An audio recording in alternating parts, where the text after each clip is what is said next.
Hello everyone, this is English Tutor Hub official channel and welcome. In today's video, we're gonna be looking at interrogative sentence, definition, types, and examples. So let's dive in. An interrogative sentence is one of the four basic types of sentence in English which is used to ask a question.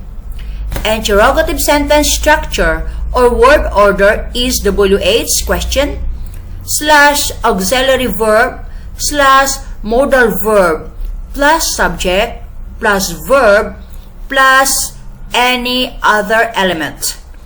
As the name suggests, interrogative sentences function as questions, i.e. ask questions. Continue watching to learn interrogative sentence, definition, meaning, uses, types, and examples with clear explanation. This video covers the following topics. Interrogative sentence definition. What is an interrogative sentence? Interrogative sentence example. More examples of interrogative sentence. Types of interrogative sentence. And frequently asked questions, interrogative sentence. Interrogative sentence definition and meaning.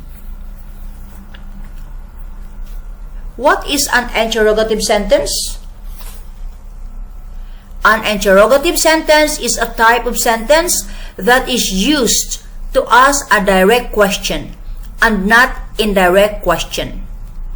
Interrogative sentences end in question marks. The word order or structure of interrogative sentences is WH question word / auxiliary verb, modal verb plus subject plus verb plus any other element. According to the definition above, we can define an interrogative sentence in the following points. Number 1. An interrogative sentence is one of the four basic types of sentence in English. The three types of sentence in English are 1. Declarative sentence. This type of sentence makes a statement or announcement as in, John is a good boy. Number 2. Imperative sentence. This type of sentence gives a command or order as in, go there. Number 3. Exclamatory or exclamative sentence. This type of sentence expresses surprise as in, what a beautiful house it is. Number 2. An interrogative sentence asks a direct question. A direct question is a normal question starting with either an auxiliary verb or WH question word or modal verb. Look at the interrogative sentences asking direct questions. A. Interrogative sentences asking direct questions with auxiliary verbs. Do you like apples? Did you go to the market? Were you present in the class? Have you submitted your assignment? Are you late today? B. Interrogative sentences asking direct questions with WH questions. Why are you late? When will you finish writing your homework? Why did you lend him $100? Where are you going? Who are you going with? C. Interrogative sentences asking direct questions with modal verbs. Can you lift 50 kilograms? Will you go to the market? Could you give me your pen? Shall I go with you? Should I help the poor? Number 3, interrogative sentence doesn't ask an indirect question. An indirect question is a type of question used in the form of either a statement or an order or with another direct question. Look at the sentences containing indirect questions. A. Indirect questions in forms of statements. I wonder how this little kid can speak English fast. He asked her if she listens to music. I wonder why you're late today.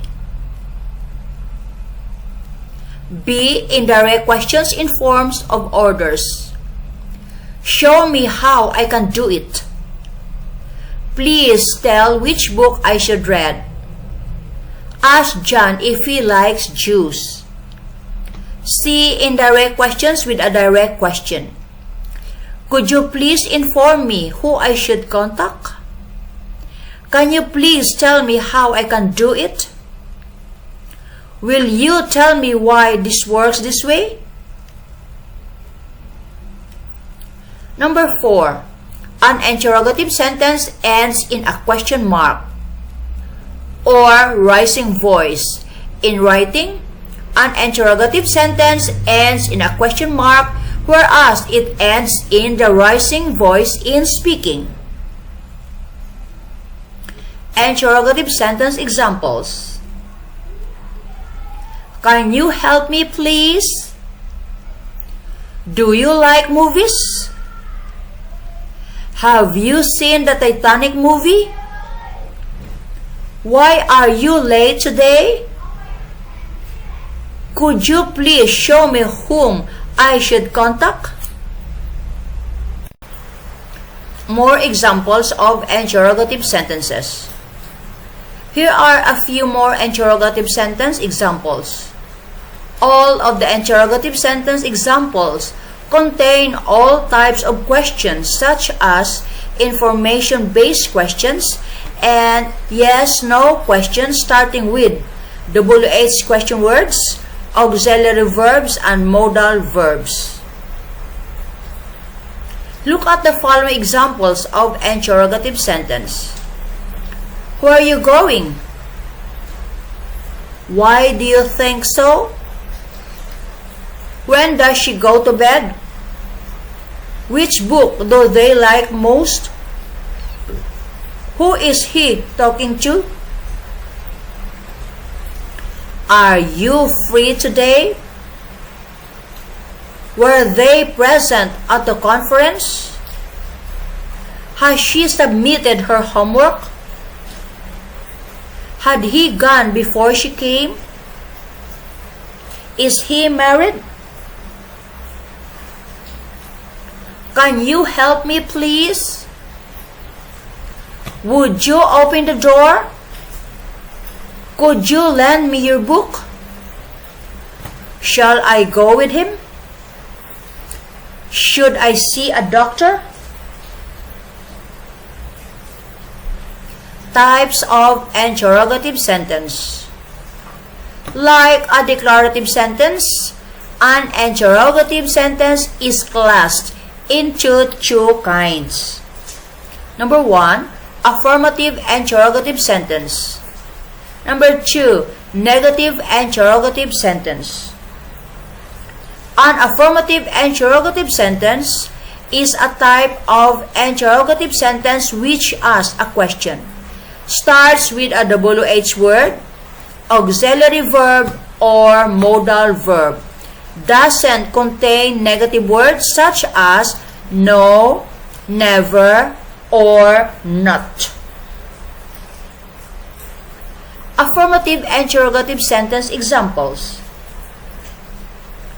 Why are you going to the market? Are you busy today? Can you lift 50 kilograms? Number 2, a negative interrogative sentence is a type of interrogative sentence which asks a question, starts with a WH word, auxiliary verb, or modal verb, and contains words such as no, never, or not. Negative interrogative sentence examples. Why are you not going to the market? Is he no one to you? Can you never lift 100 kilograms? Note: a declarative sentence can be used to ask a question in both writing and speaking, as in, John has left the home. Imperative versus interrogative sentence. An imperative sentence structure is verb plus any other element. It functions as an order. It's used with a hidden subject. Imperative sentence examples. Leave now. Do it quickly. Get it packed for me. On the other hand, an interrogative sentence is a type of sentence that is used to ask a direct question and not indirect question. Interrogative sentences end in question marks. The word order or structure of interrogative sentences is WH question word / auxiliary verb / modal verb plus subject plus verb plus any other element. Interrogative sentence examples. Is John your friend? Can you help me please? Why do they not care about you? Interrogative sentence versus declarative sentence. An interrogative sentence structure is WH word, auxiliary verb / modal verb / subject plus verb plus any other element. An interrogative sentence is used to ask a question. It ends with a question mark. Interrogative sentence examples. Why are you late today? Do you know him? Can you help me please? On the other hand, a declarative sentence structure is subject plus verb plus any other element. It makes a declaration. It's used with an explicit subject. It ends with a full stop or period. Declarative sentence examples. John is my close friend. I love my daughter very much. He will never forgive you. Exclamatory versus interrogative sentence. An exclamatory sentence structure is what plus noun plus subject plus verb or how plus adjective plus subject plus verb. An exclamatory, also known as exclamative sentence, is used to express surprise. It ends with an exclamation mark. Exclamatory sentence examples. What an idiot person you are. How beautiful she is. On the other hand, an interrogative sentence is a type of sentence that is used to ask a direct question and not indirect question. Interrogative sentences end in question marks. The word order or structure of interrogative sentences is WH question, word, auxiliary verb / modal verb plus subject plus verb plus any other element. Interrogative sentence examples. Is John your best friend? Why do you care about her? Can you go with him? Frequently asked questions, interrogative sentence. What is an interrogative sentence? An interrogative sentence is a type of sentence that is used to ask a direct question and not indirect question. Interrogative sentences end in question marks. The word order or structure of interrogative sentences is WH question word / auxiliary verb / modal verb plus subject plus verb plus any other element. Interrogative sentence definition. According to Cambridge Dictionary, interrogative sentences are defined as interrogative clauses, most commonly function as questions, which means that an interrogative sentence is a type of sentence that is used to function as a question. Interrogative sentence examples. Where are you going? Why do you think so? When does she go to bed? Which book do they like most? Who is he talking to? Are you free today? Were they present at the conference? Has she submitted her homework? Had he gone before she came? So, there you go guys. This video ends here about interrogative sentence, definition, types, and examples.